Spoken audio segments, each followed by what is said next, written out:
Hi, welcome to my channel's holiday series.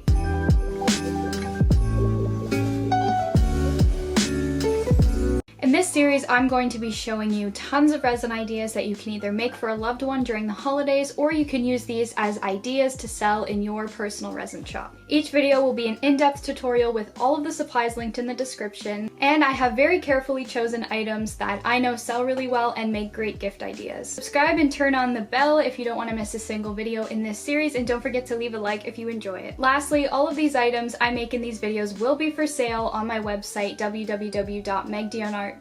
Now let's get into today's idea.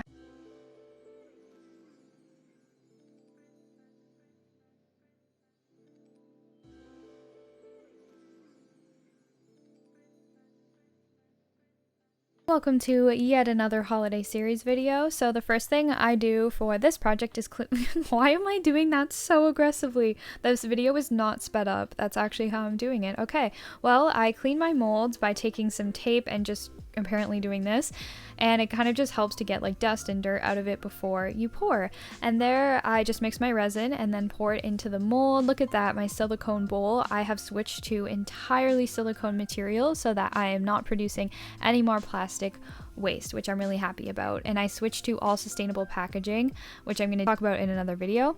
And then I take my heat gun and pop any bubbles. You guys have seen me do this a million times. Go around the edges and make sure all the bubbles are popped so that there aren't any bubbles along the edges, which are just going to cure as little holes. So that's why I take the stick and go around and also use the heat gun. Then I start placing my flowers in wherever I think they're going to look good, and of course I place them in backwards so that the mold side ends up being the front. I also only fill these molds about halfway because that's all you need to fully coat the flowers, and then you're just using less resin. And yeah, I kind of like to layer everything so that it has a depth effect and just looks more full and pretty. And just tap down on the flowers to get out any bubbles from underneath them. And a huge reason I included these in my holiday series are because they sell out so fast. I almost never have any floral wall hangings, window hangings on my shop because they sell out really quickly. And what I love about these is, don't get me wrong, people of all ages buy them. I am not being ageist, but what I like about these specifically is that I find people of all ages seem to like them. So I find like middle-aged and older people seem to really like this product, which I love because I want to include everybody and like everyone's different styles. But yeah, I've had a lot of people like buy these for their moms for Mother's Day, or like people that are like over 50, for example, asking for custom orders. So this is a great way to go if you want to make something for a family member or purchase something for a family member. Just throwing that out there from my experience. It was a huge reason why I included it in this series, is just because of how quickly they sell out and how I feel like it really encompasses people of all ages. And while you're making them, you're just going to want to use your heat gun, pop bubbles periodically, and you also might want to pour an extra layer of resin over top if you find the flowers are not fully covered. That's totally fine. Add some more resin if you need to. But yeah, once you kind of push them down, they always stay down. For me personally, I've never had an issue with them floating up. Just kind of push them down. Also push on them if you just saw that little bubble pop up.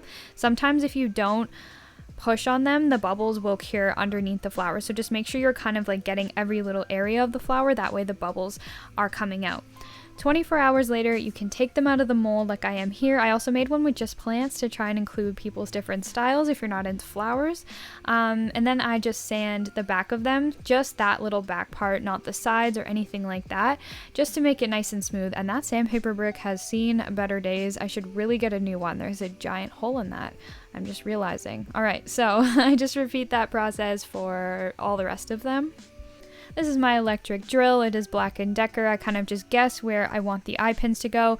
I'm going to try and explain this, but I basically drill halfway down of what an eye pin length would be. I don't drill the entire way that the eye pin will go because then I find it's too loose and they fall out. So I kind of drill about halfway down of where I think the eye pin will go. I just kind of eyeball it, and you can see the little hole there. And then this is kind of unprofessional of me, but I just take whatever straight object is around me and kind of measure where the one on the other side should be, and then just mark it with a marker, or I kind of just eyeball it. Again, totally okay. And I'm sorry, we're on my bedroom floor and my leg is in the video because you guys probably know my leg is currently broken. I just had surgery, so I wasn't comfortable in my art room. I decided to chill on the floor for this video. I basically put the eye pin in, and at first I twist it with my hand, and then once it gets too hard to move, I just take one of the jewelry pliers and twist it in all the way.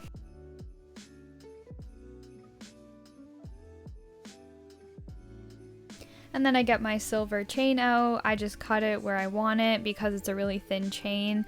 It does hold the flower wall hanging perfectly, but yeah, it's pretty thin. So then I just open this jump ring up, put it through the loop of the eye pin, and then put one of the chain links through the jump ring, close it back up, and then repeat that on the other side.